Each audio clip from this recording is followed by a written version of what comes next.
Welcome to Nightbound Whispers, where every state hides a secret, and every road has a story buried in the dark. In the Appalachian Mountains, the roads don't always go where they should. Trails twist back on themselves. Old mines breathe in the dark. Abandoned places don't stay empty for long. These aren't campfire stories. They're the moments when people realize the mountains were watching. And once you step too far into them, they don't always let you leave. The Watcher in the Laurel. Marcus Chen had always considered himself a rational man. A wildlife biologist from Chapel Hill. He had spent the better part of 15 years studying black bear populations throughout the Appalachian range. He had camped alone in wilderness areas that would make most people's skin crawl. Never once feeling the primal fear that now gripped his chest as he crouched behind a rotting hemlock log. The assignment had seemed routine enough. Track and document a family of bears reported in the remote Cataloochee region of the Great Smoky Mountains. The area was a maze of overgrown hollows and dense laurel thickets. Largely untouched since the last families had abandoned their homesteads in the 1930s. Marcus had parked his truck at the old Palmer Chapel and hiked 3 miles up a forgotten trail. His GPS unit marking waypoints as he went. That was 2 days ago. Now Marcus was not sure the GPS would do him any good. It had started subtly. On his first night he had woken to find his camp disturbed. Not ransacked but rearranged. His boots had been placed neatly side by side, toes pointing toward the laurel thicket. His water bottle stood in a perfect line along a fallen log. Marcus had blamed it on his own fatigue. Convinced he had organized things that way himself before bed. The second day he had found the tracks. They were almost human but not quite. The toes were too long. The arch too pronounced. They circled his tent in an unbroken loop. Pressed deep into the soft earth. No bear made tracks like that. No bear moved in such a deliberate pattern. Marcus had photographed them. Measured them. Tried to rationalize them. Mountain lion. No. The paw structure was all wrong. Human hoaxer. Impossible. He was miles from the nearest trail. In terrain that would challenge even experienced hikers. Then came the sounds. Not the usual nighttime symphony of the forest. The whippoorwills and screech owls. The rustle of mice through leaves. These were mimicries. His own cough replayed from the darkness with uncanny precision. The click of his camera shutter echoed back from the laurel thicket. Once horribly his mother's voice saying his name. Though she had been dead for 3 years. Now it was the third night and Marcus had abandoned any pretense of scientific observation. He had tried to hike out that afternoon, following his GPS waypoints back toward the trailhead. But the mountains had other ideas. The landmarks did not match. The trail he had marked seemed to loop back on itself. Twice he had returned to his own camp without meaning to. As if the forest were a maze designed to keep him there. The sun was setting now, painting the ridgeline in shades of blood and rust. Marcus checked his camera's memory card. Still plenty of space. His satellite phone showed no signal, which was not unusual in these deep hollows. But it felt more ominous than it should. His bear spray hung from his belt, though he suspected it would be useless against whatever was watching him. Because something was definitely watching. He could feel it in the prickling of his neck. The tightness in his chest. When he turned his flashlight toward the laurel thicket he sometimes caught a glimpse of movement. Something pale and elongated slipping between the gnarled branches. It never made a sound. The forest around it fell silent. As if nature itself held its breath. Marcus forced himself to think like a scientist. He pulled out his notebook, trying to document what he had observed. But his hand trembled so badly that the pencil scratched meaningless lines across the page. He gave up and stuffed the notebook back into his pack. That was when he noticed them. The figures standing at the edge of his peripheral vision. They were not quite there when he looked directly at them. But in the corner of his eye he could see them clearly. Tall. Impossibly thin. Swaying slightly like saplings in a breeze that did not exist. There were 3 of them. Maybe 4. They seemed to be made of shadow and moonlight. Their features blurred as if seen through water. Marcus did not run. Some deep instinct told him that running would be the worst possible choice. Instead he slowly backed toward his tent, keeping the figures in his peripheral vision. They mirrored his movement, maintaining their distance but following nonetheless. His hands shook as he unzipped the tent. The sound seemed thunderous in the oppressive silence. He climbed inside and zipped it shut, knowing the thin nylon would provide no real protection, but needing the psychological barrier anyway. For hours Marcus sat rigid in his sleeping bag, listening. The mimicry had stopped. Now there was only silence. The wrong kind of silence. No insects. No night birds. Just the occasional rustle of something moving around his tent. Sometime after midnight he dozed despite himself. When he jerked awake, the first light of dawn was filtering through the tent fabric. And there pressed against the nylon walls were handprints. Dozens of them. Too many to count. Each one perfectly formed, but impossibly long-fingered. As if something had spent the entire night touching every inch of his tent, learning its shape, its occupant. Marcus scrambled out into the gray morning light. His camp was pristine. Too pristine. Everything was arranged in perfect geometric patterns. His cooking gear formed a spiral. His spare clothes lay in a perfect circle. And in the center of it all, pressed into the dirt, was a message written in what looked like charcoal. Not bear. Not safe. Leave. Marcus did not need to be told twice. He grabbed his emergency pack, abandoned the rest of his gear, and started hiking. He did not follow the trail this time. He followed the sunrise, crashing through laurel and rhododendron, not caring about the thorns that tore his clothes and skin. It took him 6 hours of relentless hiking to reach a ridge where his satellite phone finally caught a signal. Another 4 hours before the rescue team found him. They asked about his equipment still at the campsite. Marcus told them to leave it. When they finally did retrieve his gear a week later, they found his camera's memory card blank, completely erased. His notebook pages were filled with the same phrase, written over and over in his own handwriting. They are still watching. Marcus had no memory of writing it. He never returned to that part of the mountains. He transferred to a research position studying coastal ecosystems, as far from Appalachia as he could get while staying in North Carolina. Sometimes late at night he still hears the sounds. His mother's voice calling his name. The click of his camera shutter. But now they come from his own closet. His own hallway. Marcus does not sleep much anymore. And he never ever camps alone. The medicine woman's warning. Delilah Hayes did not believe in her grandmother's stories. Not anymore. She had left the mountains at 18, traded the hollers of eastern Kentucky for a medical degree in Louisville, and built a life based on science and reason. But when the hospital called to say her grandmother Opal had suffered a stroke, Delilah found herself driving back up routes she had sworn she would never travel again. The old homestead sat in a hollow so deep that cell phone signals could not find it. The satellite GPS in Delilah's rental car gave up a mile before the turnoff, leaving her to navigate by memory along roads that seemed narrower than she remembered. The house itself was unchanged. A weathered frame structure with a sagging porch surrounded by gardens that even in October overflowed with plants most people would call weeds. Opal was in the back bedroom, tended by a neighbor woman named Betty who still lived 3 miles down the mountain. The stroke had been mild, the local doctor said, but Opal refused to go to the hospital. She would recover here in her own bed or not at all.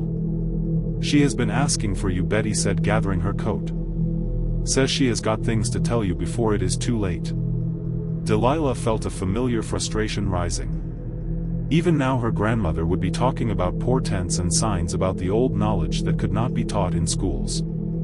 She pushed the feeling down and went to the bedroom. Opal looked smaller than Delilah remembered, shrunken by age and illness.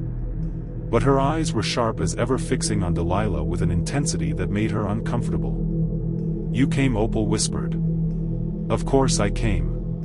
Delilah pulled up a chair, automatically reaching for her grandmother's wrist to check her pulse. "Strong and steady. Good. The mountains remember you," Opal said. "But you have forgotten them." "Here we go," Delilah thought. "Grandma, you need to rest. We can talk when you are stronger." "No time for that." Opal's grip on Delilah's hand was surprisingly strong. "There are things you need to know. Things I should have told you before you left." Despite herself, Delilah settled back in the chair.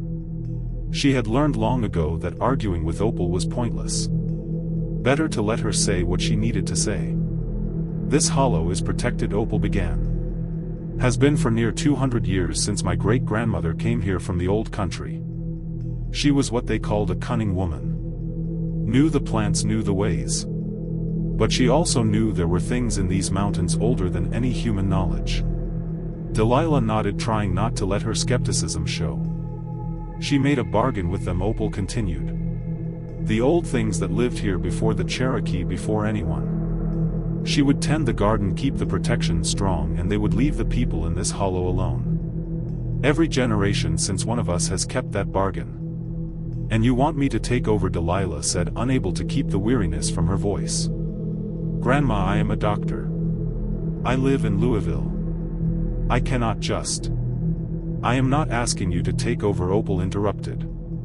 "I am telling you to leave. Tonight. Before the new moon." That caught Delilah off guard. "What?" "I am dying, child. Not from this stroke. From old age and worn-out parts. When I go, the protection dies with me. I have got no one else to pass it to. Your mother would not learn it, and you ran off before I could teach you proper." There was no accusation in Opal's voice, just sad fact. "When the protection falls, they will be free. And they will remember every slight, every boundary that was set against them. Grandma, this is—" Delilah stopped, searching for a kind way to say it. "These are just stories." "Is that what you think?" Opal smiled, sad and knowing. "Then why did you never bring your doctor friends up here? Why did you make excuses every time someone wanted to visit?" Delilah felt something cold settle in her stomach. It was true. She had always found reasons to keep her two worlds separate. "Because some part of you remembers," Opal said. "Remembers being 5 years old and seeing things in the woods that should not exist. Remembers the time the thing that looked like your father stood outside your window, except your father was in the kitchen where you left him. You remember, Delilah. You just learned to call it imagination." The memories came flooding back. Terrifying, vivid, relegated to the category of childhood nightmares. The figure in the tree line that matched her movements exactly. The voices that called her name in her own voice. The night she had woken to find dozens of handprints on her bedroom window, too small to be adult, too perfect to be real. "The gardens keep them back," Opal said. "Each plant has its purpose. The rue and wolfsbane, the iron pots buried at the corners, the horseshoes over every door. Without them, without someone who knows how to maintain them." "Then teach me," Delilah said suddenly. "I will take a leave from the hospital. You can show me what to do." Opal shook her head. "It takes years to learn, and I have got weeks at most." "No, child. I am telling you this so you can get out. Take Betty with you if she will go, and do not look back. I am not leaving you here alone." "I will not be alone," Opal said softly. "I have lived with them at the edges of my land for 70 years. We have had our understanding. They will let me die in peace, I think. It is what comes after that worries me." Delilah stayed. She told herself it was because her grandmother needed medical care, but deeper down she knew it was because Opal's words had awakened something in her. A knowledge she had tried to bury under years of scientific training. The first night was quiet. Delilah slept in her old room, and if she dreamed of pale figures standing in the tree line watching the house with eyes that reflected moonlight like an animal's, she told herself they were just dreams. The second night she heard them. Voices in the yard calling her name in perfect imitation of her grandmother's voice. She looked out the window and saw nothing but darkness. In the morning she found footprints in the garden. The same impossible prints Marcus Chen would photograph months later miles away. On the third night Opal's breathing changed. Delilah sat beside her bed monitoring her pulse, her respiration, all the vital signs she had been trained to track. And she watched as her grandmother's eyes grew distant, focused on something Delilah could not see. "They are here," Opal whispered. "Come to witness the end of the bargain." Delilah looked toward the window. In the garden below, figures stood among the plants. Tall and thin, swaying slightly, their features blurred as if seen through water. They did not move toward the house. They simply stood waiting. "Do not go outside," Opal said. "Not for 3 days after I am gone. The protection will hold that long. After that..." She smiled. "After that you run, child. You run and do not look back." Opal died just before dawn. Delilah did everything her training demanded. Tried to resuscitate her, called the local doctor, made the necessary notifications. But she did not leave the house. Not that day or the next. On the morning of the third day she looked out at the garden and saw that it had changed. The plants were wilting despite the cool October weather. The rue had turned black overnight. And at the edge of the tree line there were dozens of figures now standing motionless, watching. Delilah packed what little she had brought, locked the door behind her and drove. She did not look in the rearview mirror. She did not stop until she reached the interstate. She never went back to claim her grandmother's property. Neither did anyone else. The county tried to auction it for unpaid taxes, but no one would bid. The house still stands in that deep hollow, slowly being reclaimed by the forest. Sometimes hikers report seeing lights in the windows. Sometimes they hear voices calling their names. But nobody goes inside. The locals know better. Delilah returned to her practice in Louisville, threw herself into her work, tried to forget. But she could not shake the feeling of being watched. At night she sometimes catches glimpses of tall, thin figures in her peripheral vision, standing in her yard, swaying in a breeze that does not exist. She has learned to pretend she does not see them. It seems to be enough. The Forgotten Road. Tommy Reeves had been driving truck for 23 years. He hauled everything from timber to auto parts across the back roads of Appalachia. He knew every route, every shortcut, every truck stop between Roanoke and Knoxville. So when his GPS suggested a detour that would save him 40 minutes, he should have been suspicious. The route took him off I-77 and onto progressively smaller roads. The kind that did not show up on most maps. The last of these was State Route 619. A narrow strip of cracked asphalt that wound through some of the most remote country Tommy had seen in West Virginia. The sun was setting, painting the ridgelines in shades of gold and purple. Tommy had a delivery deadline in Beckley, and this shortcut, if it worked, would get him there with time to spare. The first sign that something was wrong came when the GPS signal cut out. Tommy was not too worried. It happened in these mountain hollows.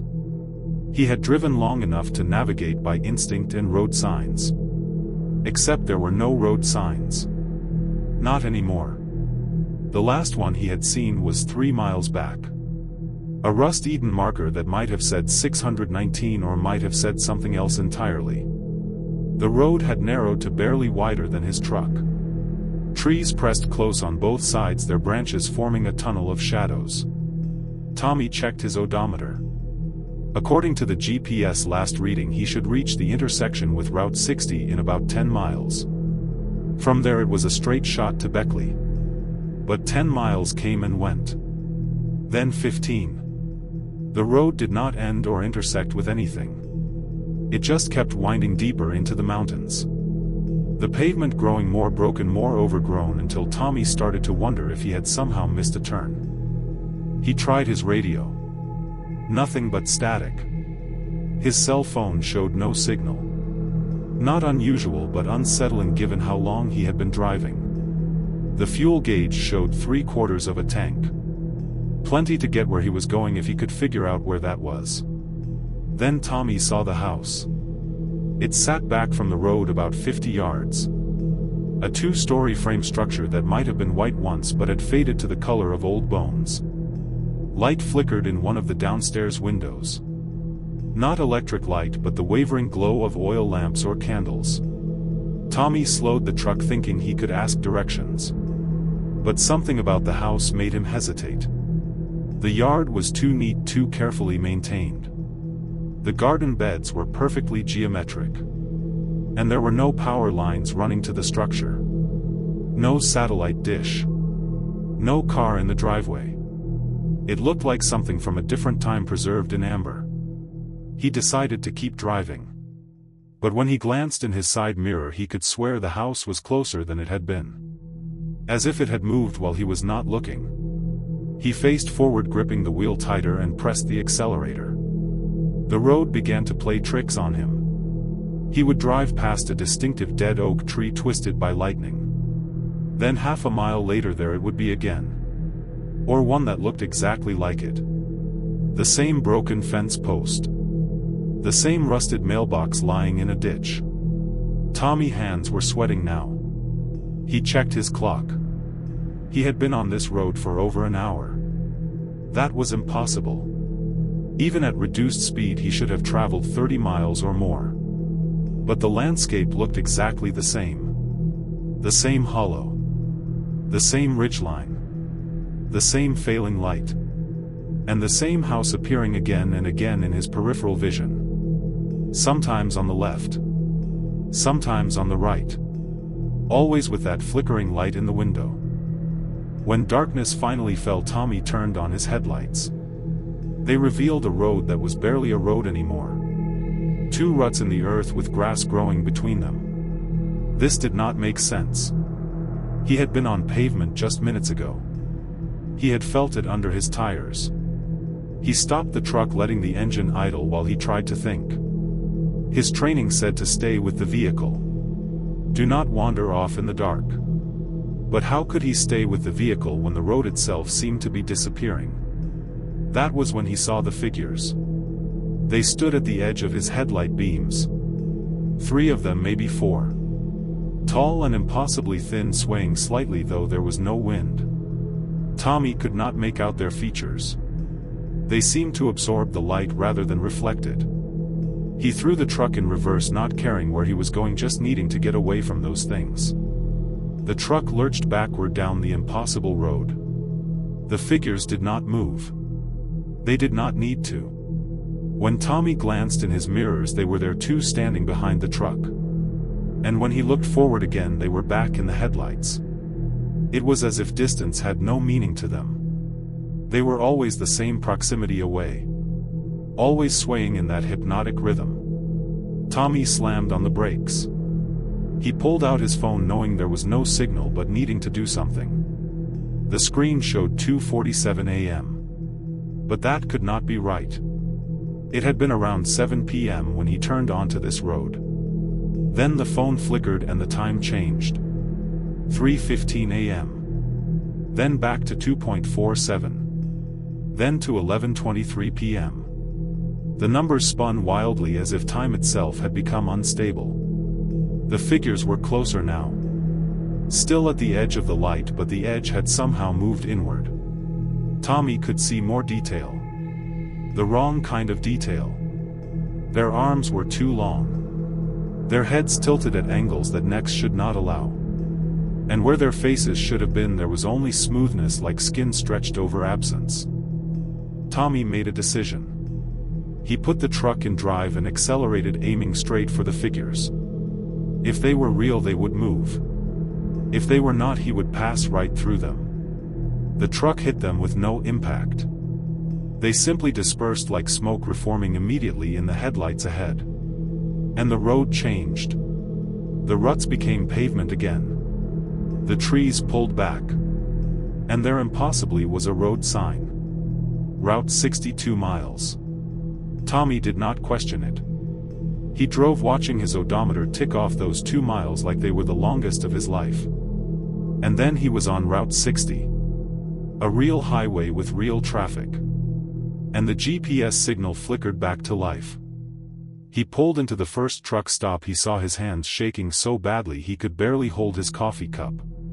The clock on the wall said 11:15 p.m. He had lost 4 hours. Tommy told the story to another driver at the truck stop. A woman named Carla who had been hauling freight through these mountains for 30 years. Route 619, she said, frowning. There is no Route 619 in this part of West Virginia. Has not been since the 1950s. State decommissioned it after 3 drivers disappeared on it. They say the road just kept going. Nobody could find where it ended. Tommy checked his GPS history when his hands stopped shaking enough to work his phone. The route it had suggested was not there. The detour did not exist in the data. He made his delivery late, took the penalty on his paycheck, and told his dispatcher he would never take a load through that part of West Virginia again. To his credit, the dispatcher did not ask questions. He had been in the business long enough to know that some drivers came back from the mountains changed. Tommy still drives truck. He is good at his job, reliable professional. But he never follows GPS suggestions blindly anymore. And when a route promises to save time by taking him off the main roads, especially at sunset, especially in the mountains, he ignores it. Because Tommy knows something now that he wishes he did not. There are roads in the mountains that do not lead anywhere. Roads that loop back on themselves. Roads that exist in pockets outside of normal time and space. Roads that are hunting grounds for things that should not exist. And once you have driven on one of those roads, once you have seen the figures in the headlights and felt the way distance stops meaning anything, you are never quite the same. Part of you is always looking for that road sign. That impossible detour. Part of you is afraid you will find it again. And a smaller, darker part of you is afraid that next time you will not find your way back. The coal mine vigil. Raymond Butcher had never wanted to be a coal miner. But in Pike County, Kentucky in 1987, options were limited. His father had worked the mines. His grandfather too. When the Blue Diamond Mining Company offered him a job, he took it even though every instinct told him to run. The mine was an old one. Portions of it dated back to the 1920s. It had changed hands half a dozen times. Each owner extracted what they could before selling to the next. Blue Diamond was the latest in a long line, and they were not particular about safety regulations or proper ventilation. They were there to get the coal out of the mountain, and God help anyone who got in the way. Raymond worked the deep sections 3 miles into the mountain where the seams were narrow and the air was thick with dust. He had been at it for 8 months when the accident happened. It started with a rumble. A deep subsonic vibration that Raymond felt in his bones before he heard it. Then the ceiling came down. Not all at once but in stages. First a shower of small rocks. Then larger chunks. Then slabs of stone the size of cars. Raymond ran. So did the 5 other men in his section. But the mountain was faster. When the dust settled, Raymond found himself in a pocket of space no bigger than a bedroom buried under untold tons of rock. His headlamp was broken. His radio crushed. In the complete darkness he could hear water dripping and somewhere far away the groan of settling stone. He was not alone. 2 other men had made it to the pocket. Darrell McKinney, a veteran miner with 20 years underground, and Billy Sutton, a kid fresh out of high school on his 3rd day. The rest were somewhere on the other side of the collapse. Dead most likely. They did what miners are trained to do. They conserved their headlamp batteries, using them in short bursts to assess their situation. They rationed their water. They waited for rescue. The company knew where they were. Teams would be drilling. It was just a matter of time. The first day was bearable. The second was harder. By the third day the air was getting thin. They were breathing their own carbon dioxide, slowly suffocating in the dark. Daryl had started coughing blood. Billy had stopped talking. It was on the fourth day that Raymond started to hear the sounds. At first he thought it was the rescue team. Tapping. Regular and rhythmic.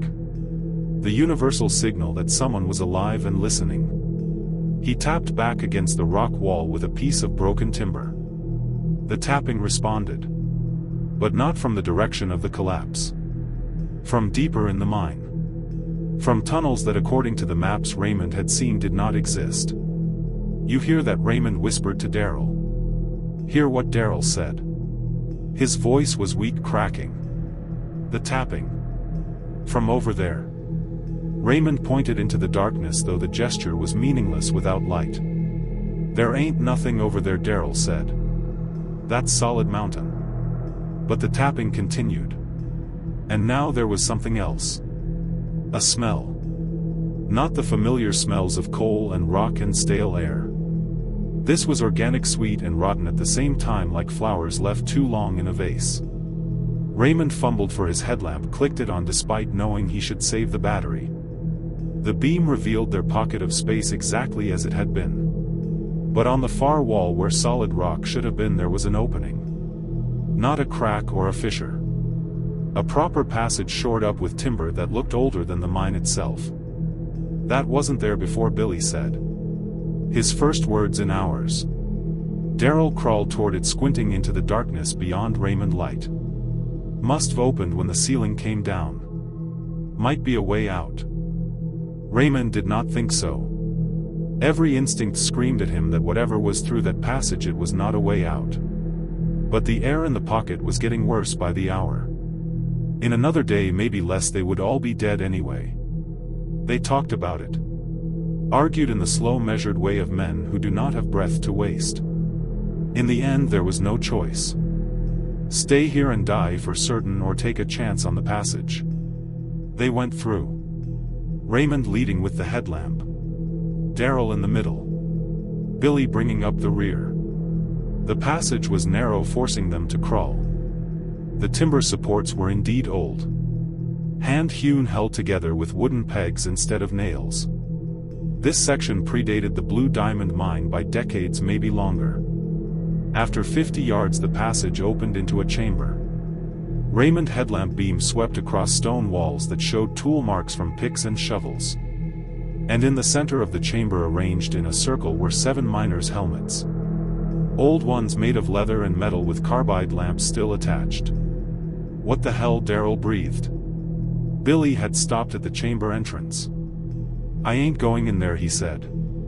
But Raymond was already moving forward, drawn by a horrible fascination. The helmets were positioned with precision, each one exactly the same distance from its neighbors. And inside each helmet was something else. Something small and dark. Raymond picked one up, then dropped it immediately. A mummified hand fell out, still clutching a piece of coal. "This is a tomb," Raymond said. "We need to get out of here." But the way they had come was gone. Where the passage had been, there was now only solid rock. Raymond knew it was impossible, but here it was anyway. The mountain rearranging itself, sealing them in.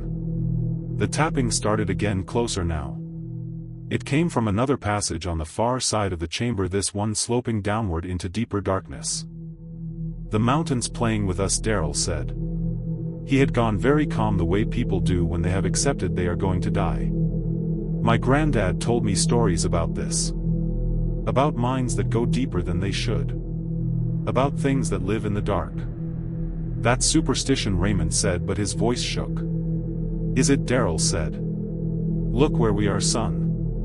Look at what we found. Those miners down there, they've been here since before this mine was opened. Maybe before these mountains had names. And whatever they were running from, whatever they were hiding from, I think it's still here." The smell was stronger now. And with it came sounds. Footsteps, but wrong. Too many legs moving in rhythm that hurt to hear. And breathing deep and wet, like something pulling air through water. Raymond made a decision. "We go back to the pocket." Find another way. But when they turned, the chamber had changed. It was bigger now, stretching away into impossible distance. And everywhere Raymond pointed his headlamp, he saw the same thing. Helmets arranged in circles. Dozens of them. Hundreds maybe. And in each circle the mummified remains of miners who had died trying to escape something they had found in the deep places of the mountain. Billy was crying now. Great shaking sobs that echoed strangely in the vast space. Darrell had started praying, mumbling words that might have been scripture or might have been older than scripture. Raymond tried to think rationally. Tried to find the scientific explanation. Carbon dioxide poisoning could cause hallucinations. Oxygen deprivation could make a man see things that were not there. But all three of them were seeing the same things. And the headlamp beam was revealing real physical details. That was when the lights appeared in the distance. Not electric lights. Not carbide lamps. These were a sickly green phosphorescence like decaying wood or swamp gas. They moved in patterns that hurt to watch.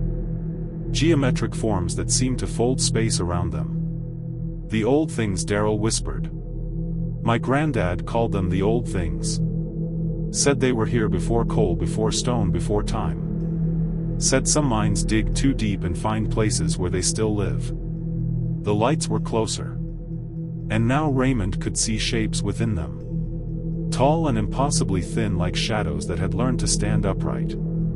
They moved toward the chamber with a patience that suggested they had all the time in the world. Which Raymond supposed they did. "I'm sorry," Raymond said to the others. "I'm sorry I let us here." But Billy had stopped crying. He was pointing at something Raymond had not noticed.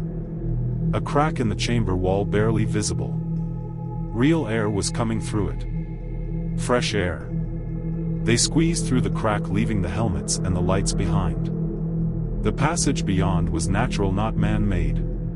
It twisted and climbed tight enough that they had to exhale to fit through some sections. Raymond's headlamp flickered, the battery finally dying, but it did not matter. There was light ahead. Daylight. They emerged on a hillside half a mile from the mine entrance. It was dawn on the 5th day. Rescue crews were still drilling, trying to reach the pocket where they had been trapped. Of the three men, only Raymond agreed to talk about what they had found. The company dismissed his account as oxygen deprivation and trauma. The investigation ruled the collapse an accident. The mine reopened 2 months later. But miners talk. And word spread about the deep sections where strange sounds came from, where passages appeared that were not on any map. Experienced men started refusing assignments to certain areas. Production dropped. Blue Diamond shut down the mine in 1989.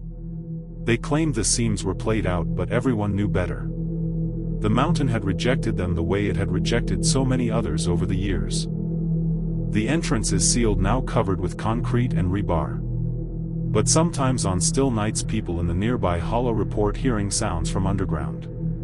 Tapping. Regular and rhythmic. The universal signal that someone is alive and listening. Raymond moved away. He works construction now above ground where he can see the sky.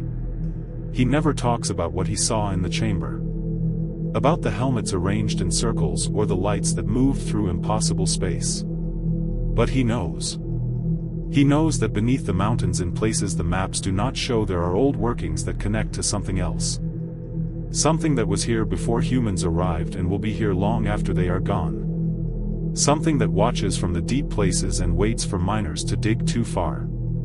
And every time Raymond sees a mountain, he thinks about what might be underneath. What passages might be opening and closing in the dark.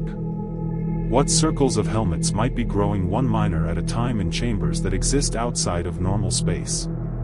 He thinks about this. And he never goes underground again. The hiking trail that loops. Vernon Parks was an experienced hiker. 20 years on the Appalachian Trail. Section hiking whenever his job as an accountant allowed. He had done the whole thing twice, plus countless side trails and loop hikes. So when 3 of his colleagues asked him to lead them on a weekend backpacking trip in the Pisgah National Forest, he agreed without hesitation. The plan was simple. A 12-mile loop that would take them 2 days. One night camping at a designated backcountry site. Vernon had done this exact route 5 years earlier without incident. The trail was well maintained, clearly marked and rated moderate difficulty. Perfect for his colleagues who were fit but not experienced backpackers. The group consisted of Vernon, Lisa Chen from accounting, Marcus Webb from IT, and Jennifer Torres from HR. They started early Saturday morning from the trailhead near the Davidson River. Packs loaded with everything they would need. The weather forecast was perfect. Clear skies, mild temperatures, no rain. For the first 3 miles everything went exactly as Vernon remembered. They hiked through rhododendron tunnels, crossed 2 small creeks and stopped for lunch at a scenic overlook. Lisa took photographs. Marcus made jokes about bears. Jennifer consulted the trail map Vernon had printed, matching landmarks to their position. The trail should have turned north after mile 4, beginning the climb to the ridgeline. Vernon remembered this clearly. A sharp switchback marked by a pile of stones. But when they reached what should have been mile 4, there was no switchback. The trail continued east, straight and level. "Are we off course?" Lisa asked. Vernon checked his GPS unit. It showed them exactly where they should be. But the terrain did not match. He pulled out the printed map, oriented it with his compass. According to both, they were on the correct trail. Maybe the trail was rerouted, Marcus suggested. Happens sometimes. That made sense. Vernon had hiked this route 5 years ago. Trail maintenance could have changed things. They kept walking. Another mile passed. Then another. The trail remained level, winding through forest that all looked the same. Vernon checked his GPS again. It still showed them on the loop trail, but the mileage seemed wrong. They should have covered 6 miles by now, but the GPS insisted they had only done 4. "How much farther to the campsite?" Jennifer asked. Her voice had an edge to it. She was tired, nervous. "Should be about another 3 miles, Vernon said, trying to sound confident. "We will make it before dark, no problem." But he was not sure anymore. The landmarks he remembered. A peculiar rock formation. A dead chestnut tree. A small waterfall.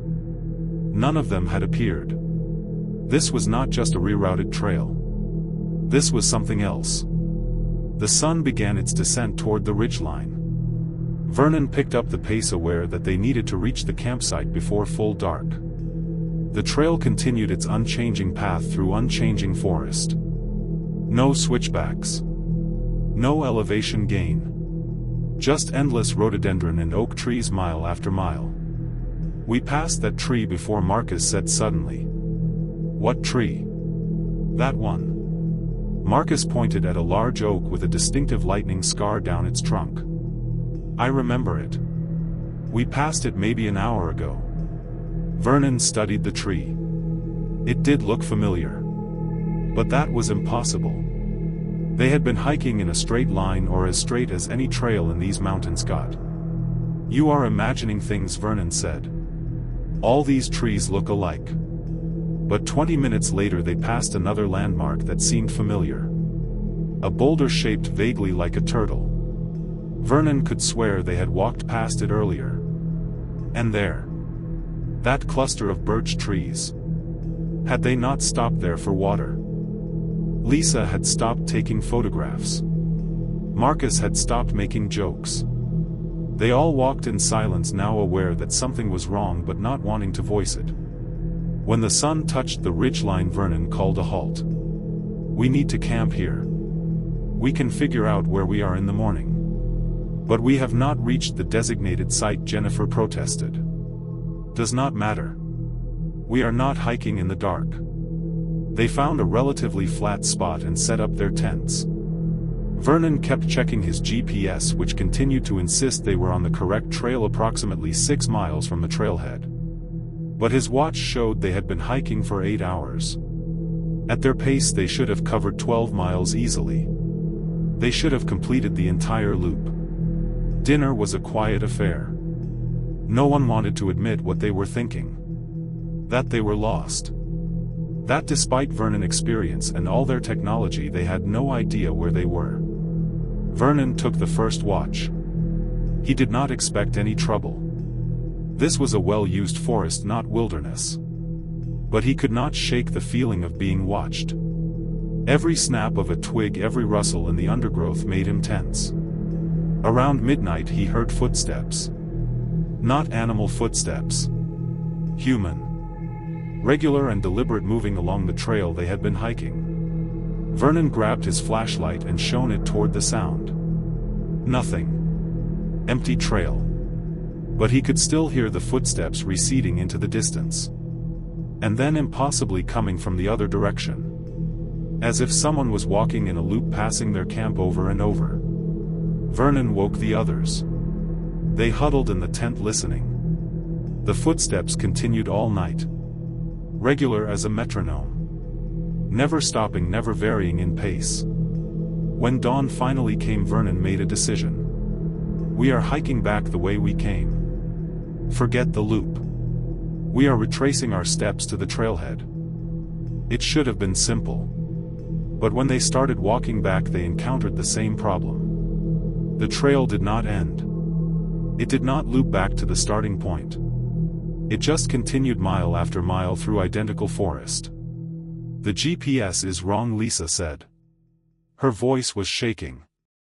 Something is wrong with the satellites or the trail is wrong, Vernon finished. He had been thinking it all night but had not wanted to say it. The trail is doing something it should not. They hiked all day Sunday. The trail never varied. Never branched. Never ended. They should have been exhausted. Should have run out of water and food. But somehow their supplies held out. Vernon watch insisted it was Sunday evening, but the sun seemed stuck in the same position in the sky. We are in a loop, Marcus said. Like those videos about impossible stairways and Penrose triangles. The trail is looping back on itself. That is mathematically impossible, Jennifer said. So is what we are experiencing. On what should have been Sunday night, though, Vernon was no longer sure about time, they made camp again. This time no one slept. They sat together, flashlights on, watching the trail. And they saw them. Figures walking past their camp, following the trail in both directions. Tall and thin, moving with perfect rhythm. They did not acknowledge the campers. They simply walked endlessly, looping as if they had been doing it forever. Maybe we are dead, Lisa whispered. Maybe we died somehow and this is whatever comes after. Vernon wanted to argue but he could not. Nothing else made sense. They had been hiking for 2 days straight with no destination, no end. The loop was infinite. And those figures. Those things that walked past without seeing them. Maybe they were hikers like themselves, caught in the loop weeks or months or years ago. On the third dawn Vernon noticed something. One of the walking figures had a backpack. A modern backpack similar to Marcus. And it was wearing hiking boots. Trail runners, actually. The same brand that Jennifer wore. Those are people, Vernon said. Or were. They are caught in the loop. Then we are stuck too, Lisa said. We are going to walk this trail forever. No. Vernon stood up, looking at the endless procession of figures. No, there has to be a way off. Loops have edges. We just have to find it. He studied the trail carefully. On either side dense rhododendron. But rhododendron grew in thickets with gaps between. And through one gap Vernon thought he could see something different.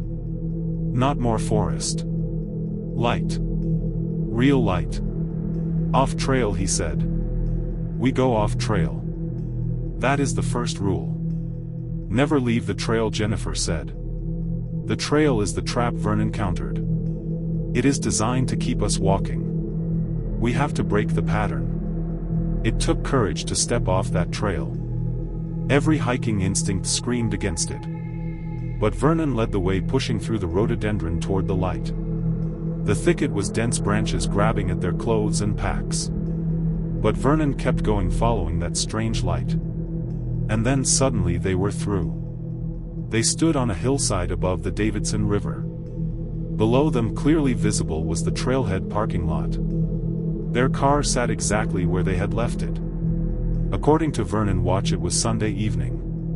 They had been gone exactly the right amount of time for a weekend trip. The four of them hiked down, not speaking. When they reached the car, Vernon checked his GPS log. It showed them hiking in a perfect loop, 12 miles exactly, no anomalies. The photographs on Lisa camera showed a normal backpacking trip. But they all knew what they had experienced. They had been caught in something. Some geometric impossibility that existed in the spaces between the maps. And they had only escaped by breaking the fundamental rule of hiking. Stay on the trail. Vernon never led another group hike. He still goes into the mountains sometimes alone, but never on loop trails. Only out and back routes where he can see his destination and know for certain that the path will return him home. Because Vernon knows now that trails are spells. Patterns carved into the landscape. And some patterns do not go where they are supposed to. Some create loops that exist outside normal space. Prisons for the unwary. And once you are caught in one, the only escape is to break the pattern. To step off the designated path into unmarked wilderness. It is dangerous. It violates every safety rule. But it is better than walking forever.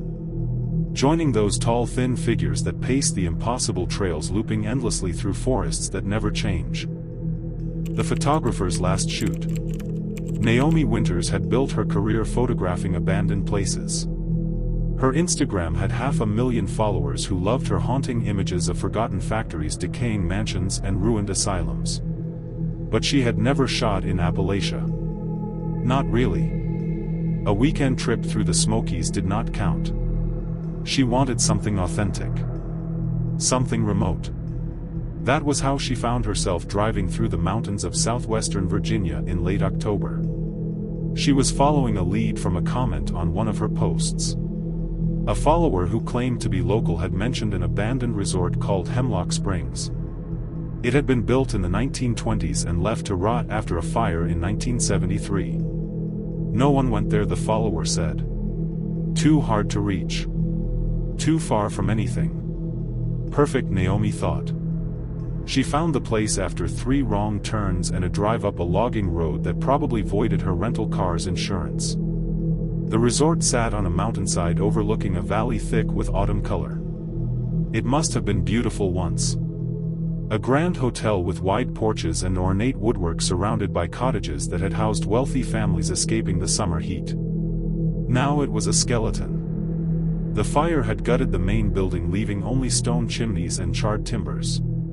The cottages were in better shape, relatively speaking. Most had intact roofs and a few even had glass in their windows. Naomi parked and spent an hour scouting locations, taking test shots on her phone. The light was perfect. Late afternoon, golden and rich. She had maybe 2 hours before sunset. Plenty of time for what she needed. She started with the main building, picking her way carefully through the ruins. The place was a photographer's dream. Dramatic shadows, textures of decay, nature reclaiming human construction. She shot wide angles, then close-ups of details. A rusted chandelier lying in the leaves. A section of ornate wallpaper somehow surviving behind a protected corner. But something felt off. Naomi could not put her finger on it at first. Then she realized there was no sound. No birds. No insects. Just silence and the click of her camera shutter. She moved to the cottages.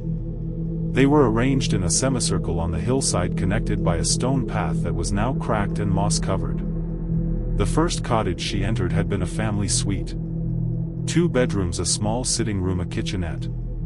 Furniture remained. A rusted bed frame, a chair with shredded upholstery, a table with 3 legs. Naomi worked quickly, aware of the fading light. She got her shots. The bed frame silhouetted against a window.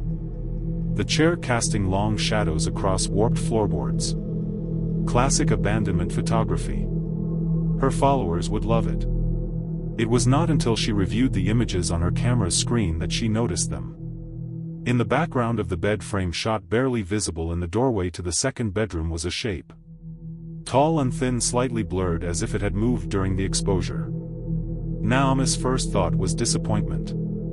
A slow shutter speed had caught her own shadow or a light leak or some defect. But when she reviewed other shots from that cottage, the shape appeared in different positions. In one it stood beside the window.